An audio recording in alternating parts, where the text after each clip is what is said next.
हाड़ौती दिन भर जन सुनवाई, विकास दौरे, हादसे और कार्रवाई।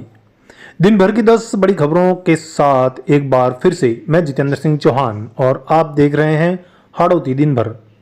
चलिए विस्तार से जानते हैं आज की 10 बड़ी खबरें। कोटा बूंदी दौरे पर ओम बिरला।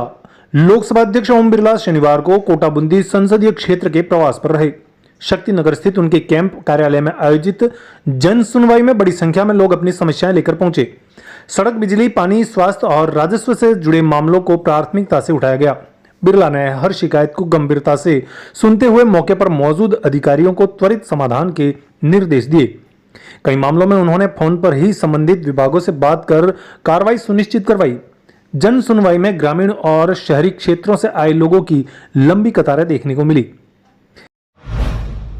इधर ऊर्जा राज्य मंत्री हीरालाल नागर का कनवास में सघन दौरा। ऊर्जा राज्य मंत्री हीरालाल नागर ने कनवास क्षेत्र का विस्तृत दौरा कर विकास कार्यों की जमीनी हकीकत जानी। उन्होंने अटल पथ, दुलेट मदारिया सड़क, नया गांव दांता मार्ग सहित कई परियोजनाओं का निरीक्षण किया। मंत्री ने निर्माण कार्यों की गुणवत्ता जांची और अधिकारियों को सख्त निर्देश दिए। जल भराव की समस्या को गंभीरता से लेते हुए उन्होंने ग्राउंड वाटर रिचार्ज जैसी तकनीकी अपनाने के निर्देश दिए ताकि स्थायी समाधान हो सके।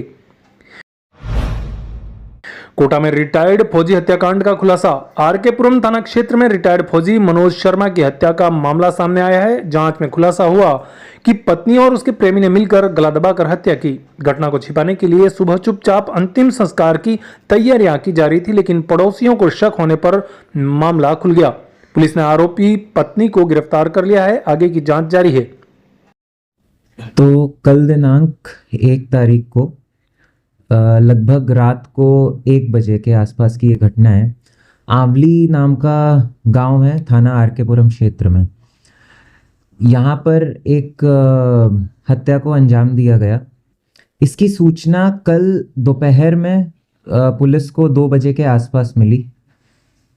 जो हत्या को जिन लोगों ने अंजाम दिया, इस तथ्य को उन्होंने छुपा करके रखा हुआ था और इनका ये प्रयास था कि बॉडी को क्रिमेट कर दें बिना किसी को पता चले, जिससे कि ये जो वारदात है हत्या की, ये किसी के सामने ना आ पाए।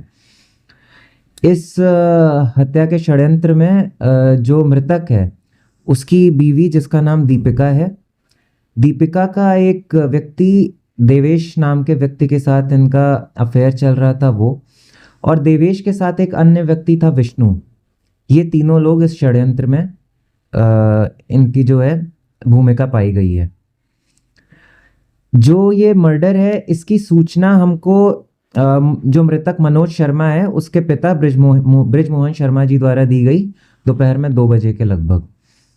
इस घटनाक्रम में ये पाया गया, प्राथमिक जो जांच की है हमने, उसमें ये पाया गया कि रात को जो देवेश करके व्यक्ति है वो आता है यहाँ पे, और मनोज की जो वाइफ है, पत्नी दीपिका, उसके साथ इन्होंने एक पहले ही प्लान बना रखा था, कॉन्स्पिरेसी कर रखी थी कि देवेश आएगा और ये लोग मिल करके हत्या करेंगे। तो जब देवेश आया है तो मिल करके इन्होंने मनोज, जो कि देवेश का दोस्त भी था, इन लोगों ने मिल करके वहाँ पे शराब का सेवन किया और मनोज द्वारा जो है देवेश को कन्फ्रंट किया गया कि आपका मेरे वाइफ के साथ अफेयर है, जिसके पश्चात उनके बीच में कहासुनी हुई और उसी में गला दबा करके देवेश, विष्णु और मनोज की वाइफ दीपिका द्वारा जो है इनकी हत्या कर दी गई। और इसको छिपाते हुए इनका प्लान था कि क्रिमेशन कर दिया जाएगा। सुबह जो है जो भी क्रिमेशन में लगता है, लकड़ी हो गई या अन्य जो सामग्री है, वो सब भी इकट्ठा की गई। और जो आस पड़ोस के लोगों ने इसको रोका कि ये किस तरीके से आप कर रहे हो, और इनके परिवारजनों को सूचना दी गई।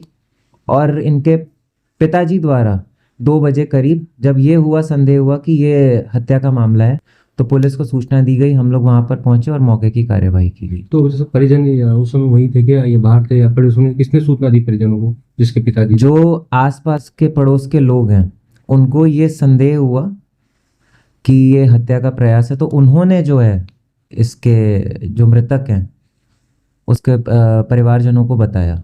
तो इनके पिता जब आए मौके पे और देखा इन्होंने कि इस तरीके का कुछ संदिग्ध गतिविधि हुई है, तो उसके पश्चात उन्होंने हमें सूचना दी। इस मामले में हमने जो मृतक की पत्नी है दीपिका, उसको डिटेन कर रखा है, पूछताछ जारी है। और देवेश के अलावा जो अन्य एक व्यक्ति था विष्णु, उसको भी हम लोग ने डिटेन कर लिया है और उससे भी पूछताछ जारी है। और देवेश के लिए जो है हमने टीम्स लगा रखी हैं और हमें पूरा विश्वास है कि आज रात तक हम उसे भी हिरासत में ले लेंगे। अच्छा, जो ये पत्नी थी वो तो घर पे ही थी और घर पे थी। प्रेमी था और उसका जो साथी था वो वहाँ से फरार वो फरार हो गए थे जी।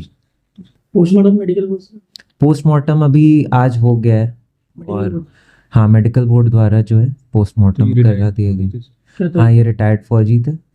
और जांच में ये भी पाया गया कि जो ये व्यक्ति है, इसके द्वारा भी अपने जो इसकी पत्नी है दीपिका, उसको उत्पीड़ित किया जाता था। तो तंग आकर के इसका कहना है कि आक्रोश में आकर के इस तरीके का जो है उन्होंने कदम उठाया कि हत्या का प्रयास। महिला ने पहले रिपोर्ट भी दर्ज करवाई थी। हाँ, ये काफ़ी पहले की बात है और उसमें जो है हमने 151 में उसको दर्ज भी किया था। और उन्होंने मुकदमा करने की कोई उस समय बात हुई भी नहीं थी। उन्होंने एफआईआर का थाने तो परिवार में दर्ज करके हमने 151 में उसको पाबंद करके स्ट्रिक्ट वार्निंग दी थी कि आपके द्वारा ये नहीं किया जाना चाहिए। दोबारा महिला ने कभी अप्रोच नहीं किया थाने पे, इसका खुद का कथन है। इनके भी लव मैरिज थी, जो रिटायर्ड फौजी थे और जो पत्नी है। ऐसा बताया तो नहीं गया, ऐसा कहा गया कि इनके परिवार वालों के सहमति से ही हुई थी शादी। कुन्हाड़ी थाना क्षेत्र में दिन दहाड़े कार चोरी, CCTV footage viral. Riddhi Siddhi college के घर के बाहर खड़ी कार चोरी हो गई। पूरी वारदात सीसीटीवी कैमरे में कैद हो गई और वीडियो सोशल मीडिया पर वायरल हो रहा है। आरोपी युवक ने बड़ी आसानी से कार का लॉक खोलकर उसे लेकर फरार हो गया। घटना के बाद इलाके में दहशत और लोग सुरक्षा व्यवस्था पर सवाल उठा रहे हैं। पुलिस फुटेज के आधार पर आरोपी की तलाश में जुटी हुई है। इधर 7 वंडर्स पार्क हादसा, घायल परिवार अब भी इंतजार में। आंधी तूफान के दौरान हुए हादसे के 2 दिन बाद भी घायल परिवार को प्रशासनिक मदद नहीं मिल पाई है। इंदिरा गांधी नगर निवासी परिवार के सदस्य अस्पताल में उपचाराधीन हैं और आर्थिक परेशानी झेल रहे हैं। स्थानीय लोगों और सामाजिक संगठनों ने प्रशासन की उदासीनता पर सवाल उठाते हुए जल्द सहायता देने की मांग की है। नीट परीक्षा से पहले छात्र की दर्दनाक मौत। कुल्हाड़ी क्षेत्र में नीट की तैयारी कर रहे छात्र दीक्षित कुमार की छत से गिरने से मौत हो गई।